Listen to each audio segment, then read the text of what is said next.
Good morning. My name is Roosevelt Marius. I'm the Dean of the Rochester Educational Opportunity Center. On behalf of myself, President John Halstead, and the College of Brockport, I want to thank you all for coming out today. It is a pleasure to be joined by a number of important guests, and I would like to recognize a few very special individuals. Please help me to welcome Senator Joseph Robach.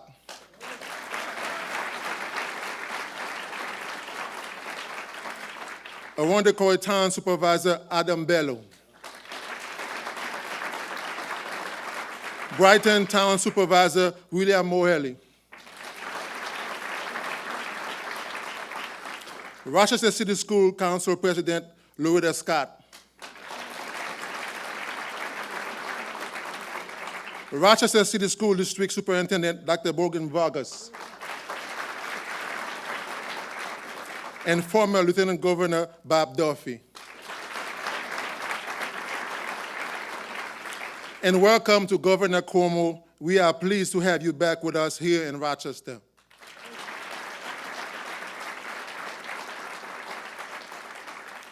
As an educator, I can attest firsthand to the importance of providing students with a strong foundation from childhood, a foundation that begins as early as pre-K education. The Finger Lakes region is home to some of the greatest higher educational institutions in the state. And that is because we are focused on providing our students with the knowledge and experiences that best prepare them for future job opportunities once they graduate. I know this is the mission that is very important to Governor Cuomo, and we look forward to hearing his plans today to both create jobs and help educate our students to be prepared for the 21st century economy when they graduate. And I'm proud to say that the Rochester Educational Opportunity Center and the College at Brockport will continue working closely with the governor and our local leaders to give students every opportunity to advance their careers right here in the Empire State. Thank you.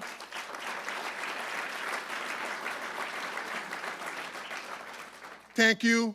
Now, I would like to introduce the mayor of the city of Rochester, Lovely Warren.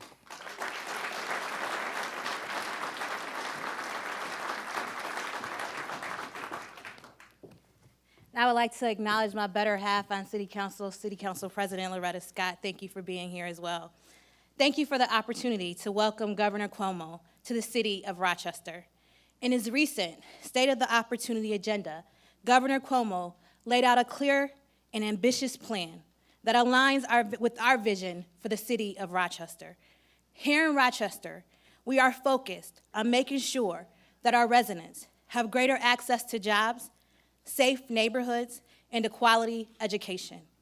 The initiatives laid out in the governor's plan, like the proposed anti-poverty task force, expanded broadband access, student loan forgiveness, and criminal justice reforms, demonstrate that our governor is in touch with upstate New York. He is determined to get our citizens back to work and make sure our children have access to a quality education. His proposal to expand universal pre-K fully aligns with the mayor's and my 3-to-3 initiative that was released last fall. We both agree that it is imperative that we give our children the best start in life. We agree there should be one standard for educating our children, one standard for effective teaching, one standard for parental and student expectation, one standard for all of our children and all of our students, whether they attend public, charter, or private schools, whether they are rich, poor, black, brown, or white. We are excited about Governor Cuomo's vision for 2015, and we're hopeful that he will look to Rochester as a valuable partner in advancing these initiatives. Now it is my honor and privilege to introduce to all of you the governor of the great state of New York, Governor Andrew Cuomo.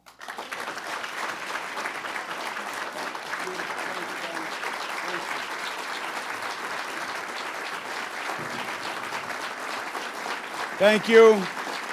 Thank you very much. Thank you. Thank you very much. First to Mayor Lovely Warren, who is just doing a fantastic job, and she is exciting, and she's brought a new energy, and she comes to Albany. She talks about her plans and her vision for Rochester, and she's really got the whole legislature excited. Let's give her a round of applause.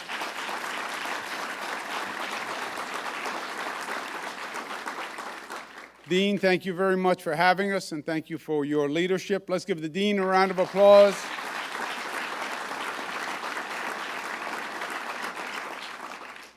Two of my colleagues. First, a good friend, great loss to the administration, former Lieutenant Governor Bob Duffy, who's looking a little too healthy and a little too happy for me. I would like to see a little like remorse on his face, like, I'm sad, I miss you. None of that. You just look great. Yeah, Bob Duffy, let's give him a round of applause.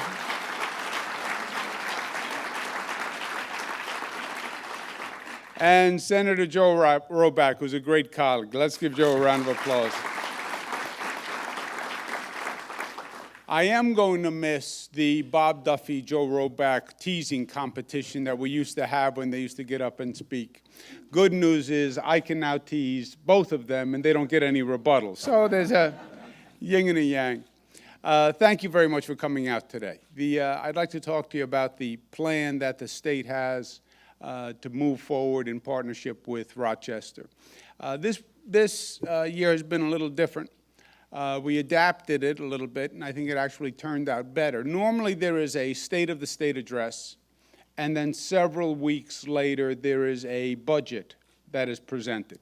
State of the State is the mirror to the President's State of the Union address. It's the broad strokes of thematic approaches. And then 3 or 4 weeks later, you do a budget that actually has the numbers and the facts on what's going on. What we did this year was the State of the State got pushed back, unfortunately. The legislature was kind to me. I lost my father just a couple of days before the State of the State, so they extended the date of the State of the State. And what we did is we moved up the budget address, and we put the two together. And it's actually worked better, I think, because now you get the themes and the facts together. I'm even going to suggest to my colleagues next year we do the same thing rather than having them on two separate dates, because I think it gives a better picture. And I'd like to go through it with you now. We call it the Opportunity Agenda. And the State of the State basically asks the question, what condition is the state in? And I think it's inarguable, but that over the past 4 years, the state has made great progress. And our momentum is leaning forward, where for too many years, we were back on our heels. When you look at the progress the state has made on every category, just on the numbers, it really is striking. Unemployment from 8.9 to 5.8. We had terrible credit ratings. We now have the highest credit ratings in 40 years. Upstate was in decline. Upstate's turning around. Taxes and spending were going up every year in the state of New York. And we now have them down to the lowest rate in 50 years. Property taxes, which are the most oppressive, offensive tax in the state, were going up 6% every year and driving people out of this state. And now we have them capped and frozen at 2%. On the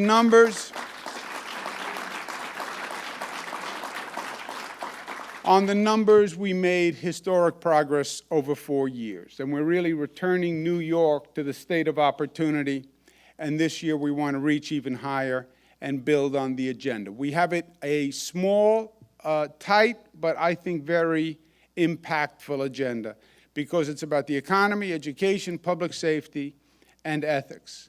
Economic opportunity is simple. Jobs and business are what pull the train. If Rochester is creating jobs and attracting jobs and keeping jobs, everything else we can figure out.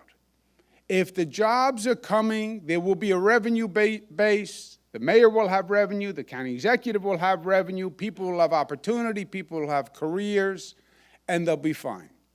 If we're not creating jobs and we're losing jobs, there's almost nothing we can do about a shrinking tax base. So it has to start with a vibrant economic development program. And it's all because it's all about jobs. Now, our economy has been growing over the past 4 years, stronger than it has been growing in decades. The first thing we have to do is remember what we were doing right and make sure we continue doing what we were doing right in the first place. And what we've been doing right, in my opinion, is we've been cutting taxes. Because where we started was a reputation for New York as the high-tax state, the anti-business state. You can't afford to live here. Every state was cheaper from a tax point of view. Our young people were leaving because of taxes, and we actually turned that around. You start by turning that around by exercising fiscal discipline, which this state had never done. One damning statistic that tells the whole story. Over the past 50 years, the state of New York spent more money than the people of New York were earning. Now think about that. You would think it's impossible. Should be impossible. Should be illegal. State was spending at a higher rate than the people were earning income, which means by definition, the state had to put its hand deeper and deeper into the pocket of the taxpayer. And not for 4 years or 8 years, 50 years. We took that 50-year pattern and flipped it and said the income, this spending growth that was 6.8%, we now have down to 1.3% per year over 4 years. The gap between what we were spending and the 1.3 is what we then are able to give back as tax cuts. And that's what we've been doing. We have made historic tax cuts, and not little tax cuts. Middle class defined up to $300,000, lowest income tax rate since 1953. Corporations, corporate taxes in New York are the lowest rate since 1968. The manufacturing tax is the lowest rate since 1917. So these were really dramatic tax cuts to say to business and to say to our residents, this is really a different New York, and not on the margins. We get it, and we get it big time. To move forward, we have to keep our spending below 2%, which continues to give us the money to cut taxes. Now, the reason this is important is because the legislature, God bless them, not just Joe, but Joe and a lot of other people, they can spend money on you if you're not careful. And, you know, we lost 5 pounds, but you come to the table every day, you know, and you have to show that discipline every day. Otherwise, you put those 5 pounds right back, and it's very easy. So we've had a great 4 years, and we've controlled our spending, but we have to continue to control the spending going forward. And this year, again, we have to stay below 2%, and we will stay below the 2%. If we do that, we have money to make more tax cuts. And this year, I would like to cut taxes on small business. Excuse me, on small business. Why? Because small business is the new engine of the economy. That's where the jobs are coming from. They're coming from small business. Right now, the tax rate in New York on small business is 6.5%. I want to drop it to 2.5%, which would be the lowest rate in 100 years, believe it or not. And it would be one of the lowest rates literally in the nation. After business taxes, the tax we have to cut is the property tax. We don't have just high property taxes. We have property taxes that are the highest in the nation. And it is a problem in the downstate suburbs, Nassau, Westchester, and it's more of a problem in upstate New York. By percentage of home value, highest property taxes are in upstate New York. This is not a New York City problem, which is one of the reasons why it's been around so long. It's an upstate and Long Island problem. We're the highest in the country. 2011 was our first year, and what we did is we capped property taxes at 2% for the first time. They could not go above 2%. Then we froze property taxes, 0%. This year, we actually want to do a cut of the property taxes. And the plan is very simple, $1.7 billion in property tax cuts that would go directly to homeowners instead of local governments. It would be 1.3 million homeowners who would save on average of $1,000 per year, which is a real cut and will make a real difference in people's lives. And that's what we proposed for this year. We've added to it a tax cut for 1 million renters downstate, but between the business tax cut and the property tax cut, I think that's exactly the right signal we want to send. We've been cutting taxes for 4 years. This is going to be the 5th year of continuing to cut taxes. We want you to stay. We want you to live here. We want you to bring your business here. We want you to grow with us. To continue to keep the economy running, we want to invest in our infrastructure. The infrastructure of tomorrow is broadband. 1950s, President Eisenhower built the highway grid system. And President Eisenhower said, if we have the transportation grid, business will develop. Today, the grid is the broadband system, not the road system. If you do not have broadband, you will not be a place that is competitive in 5 or 10 years. I mean, think about it. What business could afford to be located in an area that didn't have broadband? How could you live in a place 5 years, 10 years down the road without broadband?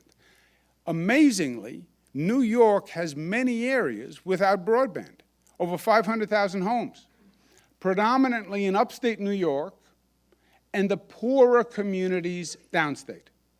Why? Because the private companies don't want to run the broadband in more suburban and rural communities upstate because there's not enough homeowners to really have a return on their profit. They'd rather do it in urban areas where they have more density and they have more customers per mile.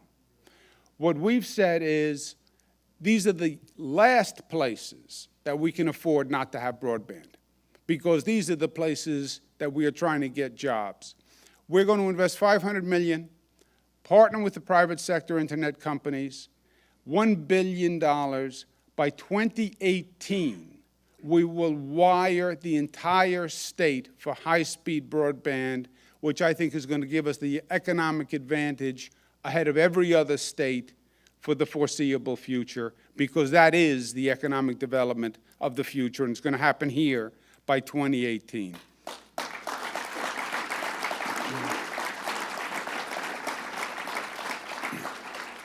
We have been focusing on upstate New York like never before. Upstate New York was in decline, as you know, and it was in decline for many years, and there was a cycle to it. The manufacturing started to move away from upstate New York. It was nobody's fault. It was the economic cycle. But that happened. When the economy started to move away, people started to move away. When people started to move away, there was a loss of political power. And when there was a loss of political power, there was a loss of government attention. And it was a continuing downward cycle.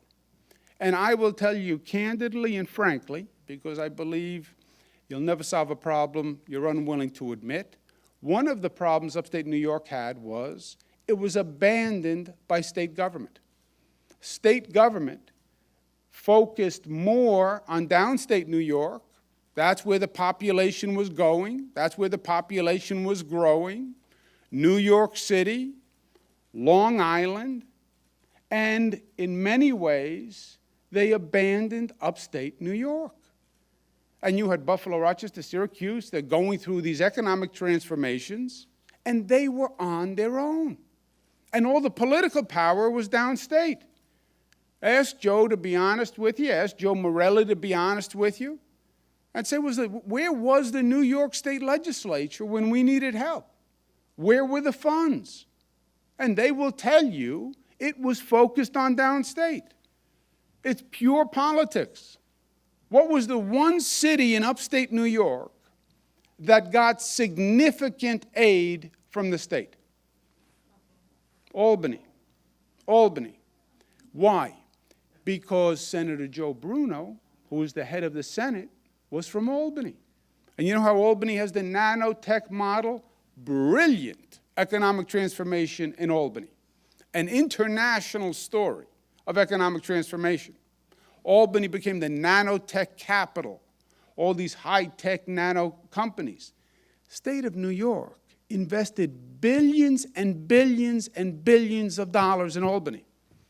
That's how that happened. It was not spontaneous combustion. It was not God said, Albany will be the nanotech capital. It's that the state spent billions to make that transformation happen because of the political power of Albany. And the cities that didn't have it suffered. When I took office with Bob Duffy, and the way I love to tell this because it's the God's honest truth, the way I got Bob to leave mayor of Rochester and come to Albany was I said, you can't help Rochester from Rochester. You can't.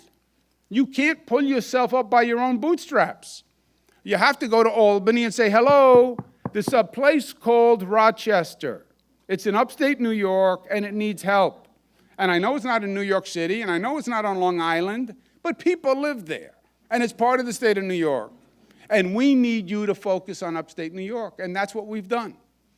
We started with Buffalo because Buffalo, on the numbers, was the worst-case scenario. On the numbers, it is in a worse position than Rochester, Syracuse, any other city. Not even close. And besides the numbers, there is a culture to economic activity. Buffalo had been depressed for a long period of time. And they really needed help. We also believed if you could make a difference in Buffalo and invest in Buffalo and turn around Buffalo, boy, change the words to the song a little bit. If you can turn around Buffalo, you can turn around anywhere. And we invested $1 billion in Buffalo. 4 years, that city has done a 180-degree turn. You go to Buffalo today, you don't recognize it. The people in Buffalo have done a 180 in terms of their own belief about their own future. So we know it can be done when you have a state government that's willing to partner and invest with the local cities. And we've proven that. Now, past 4 years, the economy has come back, and what I'm most proud of is it's come back not just in downstate New York, it's come back all across the state. And when you look at the drop in the unemployment, it is amazingly consistent all across the state. You used to see tremendous growth in downstate and very little in upstate. Look how uniform those numbers are now across the state of New York. We have regional economic development councils that have been doing extraordinarily well. The lieutenant governor ran them. Rochester has done very well. It's a different type of economic development program that says let the business leaders decide how to do economic development as opposed to the politicians, come up with regional plans. Rochester's been a big winner. There's Joel Seligman smiling. I think he's smiling not because he won, but because he's standing next to Maria Bartiromo, but whatever. Rochester was a big winner. We're now going to take the best practices that we've learned from Buffalo, and we're going to ask the other cities to have a competition for $500 million each to replicate that kind of development. Startup New York, which I believe is the most simple, most profound program that this state has created in a long time. And I like to say to my Republican friends in the Senate, this is the purest Republican concept of economic development. You know what Startup New York says? We will create no tax zones in the state. 0 taxes for 10 years. 0 taxes. No state tax, no property tax, not for the employer, not for the owner, not for the employee. And we'll attach these geographic zones to upstate's greatest asset, which are our institutions of higher learning. So we take our SUNY system, which is all across upstate New York and is a great asset, and we attach no tax entrepreneurial zones to the SUNY campuses and communities. So New York becomes the least expensive place in the United States to locate your business. And now you don't have to have any arguments, well, I could move to Florida, 0 tax. I could move to Texas. I could move to the Carolinas. You want to locate your business in the least expensive place in the United States? State of New York, in one of the startup zones. And they're attached to each SUNY campus, which is where the new ideas are coming from, right? The next Silicon Valley. So we're very excited about that. We have also focused in this plan on bringing the economy back, not just for business, not just for people at the top, but for people across the entire income spectrum. Because the sad truth is poverty still exists today, as Rochester knows very well. Highest child poverty rate in the state of New York is Rochester, unbelievable as that may be. Bronx has the highest overall poverty rate, but highest child poverty rate is Rochester. And that's why we're working with the mayor and your local leaders on an anti-poverty task force where we're bringing all the agencies together to focus on one comprehensive, holistic plan and to do it right. And we're committed to that. We're bringing together the private sector, we're bringing together not-for-profits and coordinated state agencies. Let's come up with one comprehensive, neighborhood-based community development program. Let's fund it properly, and let's do it right. And I'm proud to be part of that.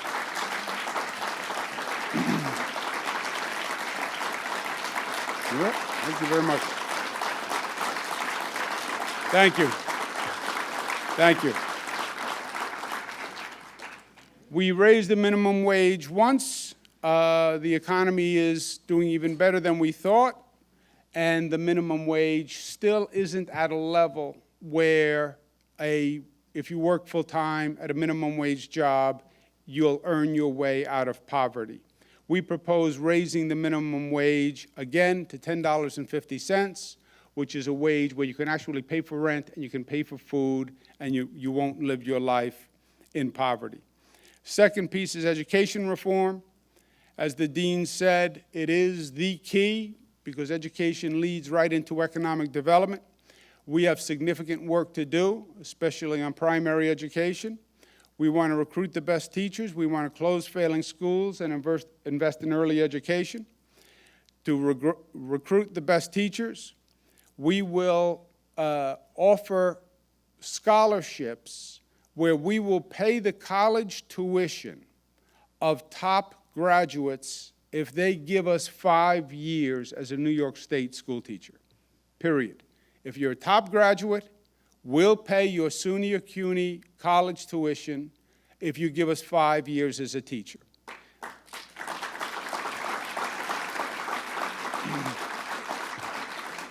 For the existing teachers, we want to incentivize high performance. We want to provide struggling teachers with the help they need, and we want to remove bad teachers from the classroom. Now, Teachers Union has given me a little grief. They don't like the evaluation system. They don't like talking about removing bad teachers from the classroom. I understand that. I fully respect teachers. I love teachers. I think it's a beautiful profession. My mother was a school teacher, so I have a deep respect for the profession. I also believe the focus of this entire education system is supposed to be the student. And I respect the teachers union and the job they do, but in truth, I don't represent the teachers union. And Joe Roback doesn't represent the teachers union. And Joe Morelli doesn't represent the teachers' union. They represent the students, or at least I hope they do. And it's about doing the right thing by the students. And that's what we have to think about when we go through educational reform. Right now, by the teacher evaluation system, 38% of the high school students are college ready, only 38%. But 98% of the high school teachers are rated effective. It cannot be. It just cannot be. 3rd to 8th graders, 30% are proficient in English, but 99% of the teachers are rated effective. 3rd to 8th in math, 35%, but 98% of the teachers are rated effective. It just cannot be. You can't say 98, 99% of the teachers are doing a great job, but the students aren't learning and aren't at grade level. We've been focusing on a system that is designed to help the teacher rather than a system that is designed to help the student.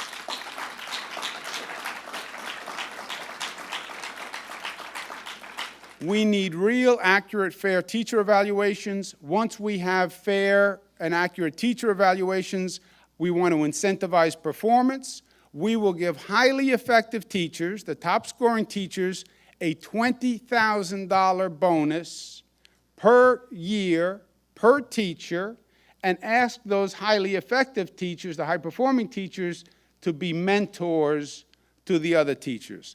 Those teachers who are in the middle, who need help, we will construct a teacher improvement plan. We will pay for support services to get that teacher education and counseling and training to help them improve.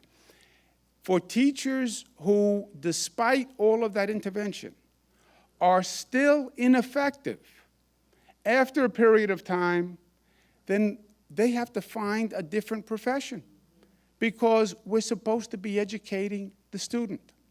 And we'll work with the teachers, but if at the end of the day it's not working in the classroom, then we're going to have to do something else. Currently, under what's called the 30/20A system, it is so hard to remove a teacher from a classroom that most school districts don't even try.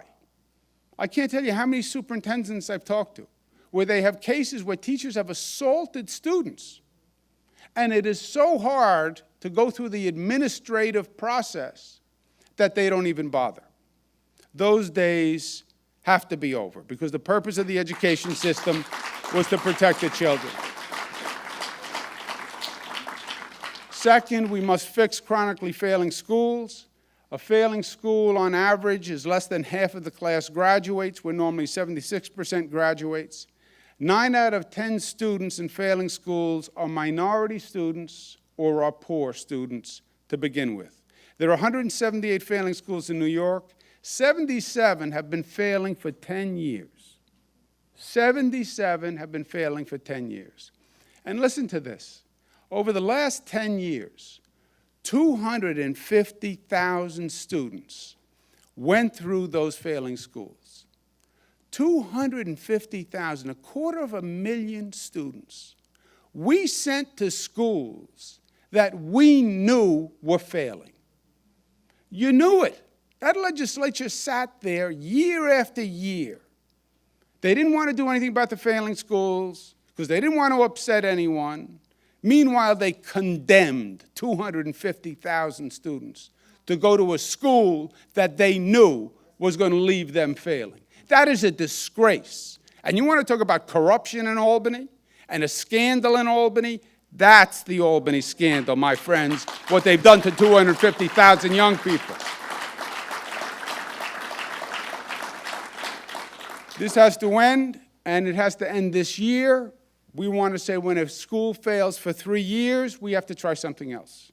New management, a not-for-profit, mayoral control, the state will take it over, a management company can take it over, but if it's not working, and it's not working for 3 years, try something different, because insanity is expecting a different outcome, right? You're banging your head against the wall, try stopping. If the school is failing, try an alternative management. And turn each of these schools into what we call a community school, We'll give them more funding for more services, extended learning, mentoring services, tutoring services, after-school services, but get different management in there that can actually turn that school around. Charter schools, we believe, provide a viable option for many of our students. We propose giving the students in the failing schools a preference to go to charter schools as an alternative. We also want to make sure that the charter schools don't what we call cream. Some people say charter schools take the best students and leave the other students for the public schools. We're proposing an anti-creaming regulation that says you have to take proportionately the same type of student that that public school has in that district. We believe all students deserve a fair shot, so we want to pass an education tax credit that would actually help private parochial schools, and also the DREAM Act, which would help children of immigrant families get education investment.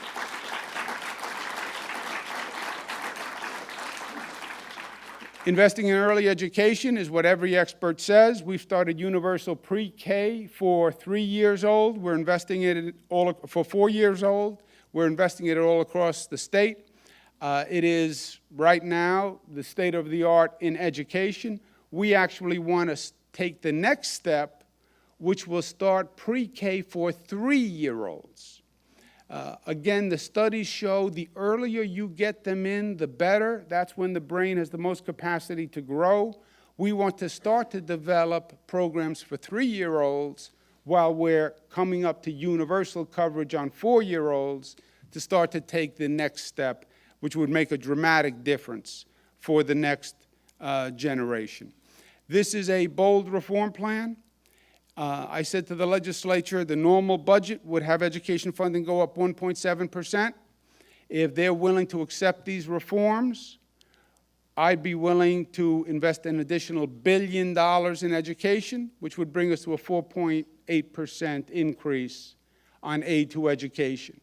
And with those reforms and with that infusion, I think we could make the most dramatic improvement in public education in 50, 60, 70 years in the state. And I think this is the year to do it because we've shown we can take on big problems and make a difference, and education is the next challenge. In terms of public safety, there is a silent but disturbing scandal that is going on in this country. There is a scourge of sexual abuse, primarily against young women, primarily on college campuses, and it has been secreted. Why? Because colleges are embarrassed by it. They don't want the publicity. And it has been getting worse and worse. We started a policy on our SUNY schools where we started a policy called the Affirmative Consent Policy, where both parties to sexual activity must affirmatively consent. And the second policy was if a woman, usually, believes she's been a victim of a sexual crime, she has the right and should be informed that she has the right to speak to law enforcement. A town police officer, a state police officer, not just a campus security. Why? Many of the campuses try to handle this situation as a private situation and have the campus security handle it. They don't want the police involved. They don't want the publicity. They don't want the article in the newspaper. It hurts the standing of the college. So there is a pressure, some would say subtle, some would say not so subtle, to tell the woman, handle this privately. And they'll call in the man, and they'll interview the man, and they'll interview the woman, and they'll say, well, there's two sides to the story. And basically, it gets swept under the rug. When you look at the number of sexual assaults, it is rising dramatically. When you look at the recidivism rate of the offenders, it's rising dramatically. It's a small number of men who are doing it, but they're doing it again and again and again and again because they're not being stopped. Because handling it as a private matter is baloney. It is a law enforcement matter, and it is a crime, and you should be in jail. And if you were punished, then you would not see that recidivism rate doing what it's doing. Our solution is for SUNY, where it's worked, a woman has her rights informed the way we had Miranda rights at one time. A woman comes in, says she was a victim of assault, she gets handed a card. You can talk to the campus security, or you can have an advocate who can help you with the town police. State police has a special detail. Here's the number. Treat sexual assault as the crime that it is, and you will see those numbers come down. But we have to stop sweeping it under the rug, stop making women feel guilty for being a victim of rape, and let's get real law enforcement in, and our law would apply it to every school in this state. I believe if we pass this law, you will see this law go right across the nation because it's long overdue. It's disrespectful of women, and if New York stands up for women, the other states will follow, and it's about time.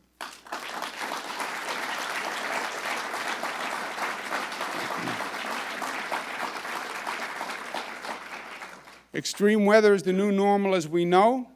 We want to invest in an online system to coordinate federal, state, and local government in terms of storms, so everybody knows what everyone else is doing. We're also going to beef up our training, and we're also going to invest $50 million in additional equipment. I can't tell you, and you don't need me to tell you, how bad the storms have been. And right now, we've been shuffling resources all across the state.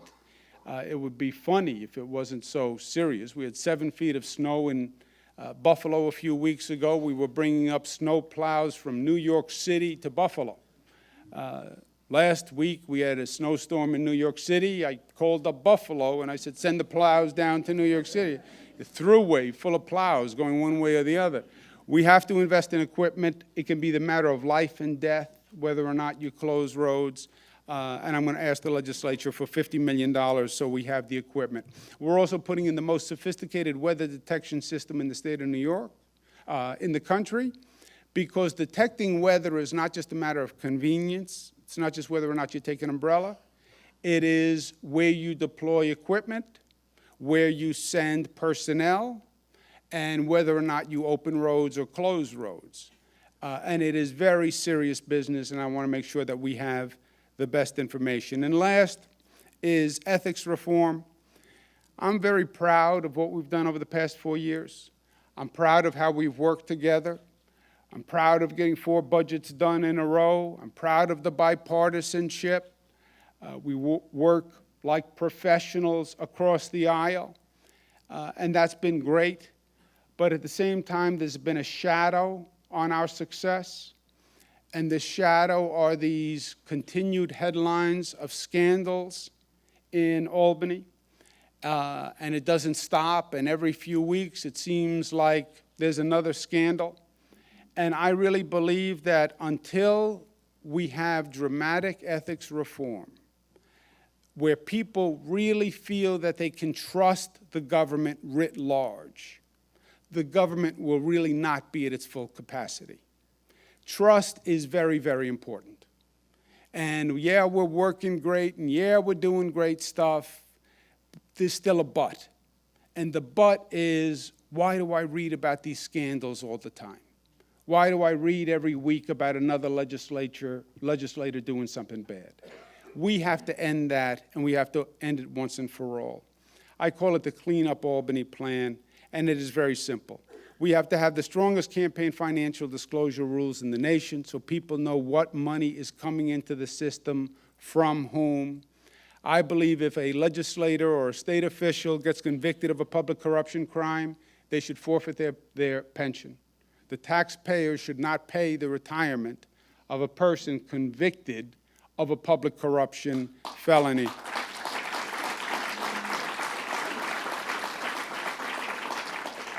per diem expenses should be the actual cost of the travel. Right now, you can make money by going to Albany on the per diem. That's not what it's about. We have to stop the use of campaign funds for personal expenses and what I call ultimate disclosure. And this is the heart of the matter. And this is every case you read in the newspaper. We have citizen legislators. Joe Roback, Joe Morelli are part-time legislators. That's the vision. From way back when you would go work on government, then you would go back to the farm during the season. Citizen legislator, part-time legislator, paid $79,000 as a part-time assembly person, and then you can have a private practice. The question that has been repeated and the constant tension is, what do you do in your private business and who is paying you in your private business? And are you getting paid in your private business in a way that influences your public judgment? That is the continued tension that has gone on for decades. And then you'll have these periodic revelations of a client who is paying a legislator where it was a clear conflict. And look how ironic this system is. You give Andrew Cuomo, Joe Morelli, Joe Roback a contribution to a campaign, that has to be disclosed. Everyone who gave me a campaign check is disclosed. Somebody employs me as a lawyer, you don't get to know who it is. The money I put in my own pocket isn't disclosed. The money that goes into the campaign account must be disclosed. It makes no sense. Why don't we trust the legislators? We don't know who's paying them. And we don't know if they really represent us or if they represent their client. And they won't even tell us who the client is and what the matter is. So you have these legislators that are in this potentially conflicted situation, and you have the public that doesn't really know who they're working for and who they're not working for and who they're getting paid by. And our posture has basically been the honor system. The legislature says, trust me. And what the people are saying is, no, no. Every few months, there's another situation that has eroded the trust. There's only one answer. There were two answers. First one, no more outside income. That's it. You can't do both. You want to be a legislator, no outside income. Legislature doesn't want to do that. They say it violates the citizen legislator concept of you work part-time and you work part-time. Fine. Second option, disclose who your clients are and disclose what they're paying you and what you do for the money. And disclose everything. No secrets. You want me to trust you? Tell me the truth. And don't hold anything back. That's the law that I proposed. We signed that law this year. I think the legislators can breathe a sigh of relief. This is my life. Love me or leave me. But here it is. Here are the facts. And until we do this and we come clean, we'll never have 100% trust. If we don't have 100% trust, we won't be doing what we need to do.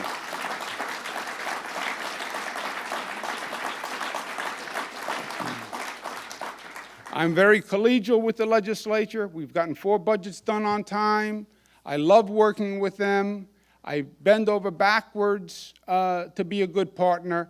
But I'm saying to them this year, if they do not do this ethics reform, I am not going to sign a budget that doesn't have the ethics reform. Because I would love to be able to say we got 5 on-time budgets in a row. That would be very nice. More important is that I can come here and say to you and look you in the eye in June and say, we have ethics reform that is the best system in the country, and this is a government you can trust and that I am proud of. So until we have an ethics reform plan, I am not going to pass a budget amicably with the legislature. Because really, after the past few weeks and the past cases we've heard, enough is enough. Sometimes it's that simple, and you don't need a lot of words. This doesn't work without trust. We get this plan done, it will lower taxes, It'll create more jobs. It'll transform the education system. New York will be safer and fairer with those sexual assault laws, and government will be more trustworthy with the ethics law. But change is hard. I mean, change is hard. Change personally is hard. We like to talk about change all the time, but it's personally very hard. You know, married couple at the breakfast table. One looks at the other and says, you know, we need change. Yeah, really, they mean you need to change. You know, they're doing fine. You are the problem. So change for us is hard. And dramatic change is really hard. And dramatic change involving a large group of people is really, really hard. And that's what we're asking the legislature to do here. Don't kid yourself. When I'm asking them to make those education reforms, I'm asking them to take on the teachers' union. And you know the strongest political force in the state of New York? The teachers' union. You know the #1 political donor in the state of New York? Teachers' union. So when I'm asking Joe Roback, Joe Morelli, take on the teachers' union, that is a big ask.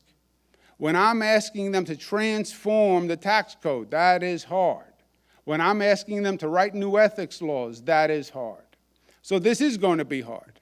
And I need your help to do it, because they've heard from me. And you know whose voice they respond to more than my voice? Your voice. Because you pull their lever. You fill in that little circle. Because you vote. And Joe Roback and Joe Morelli care more about what you think than what I think. I need your help.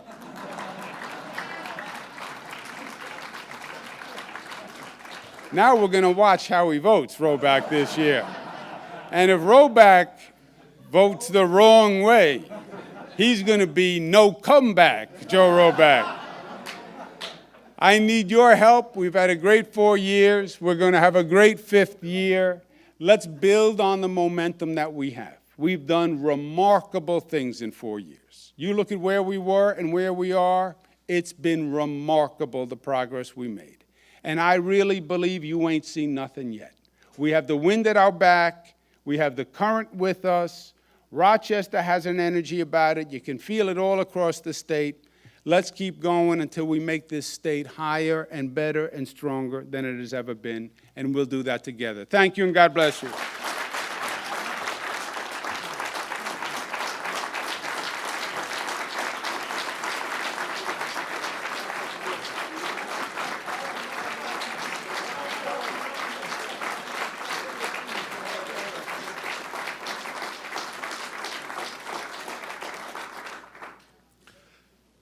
Thank you, Governor Cuomo.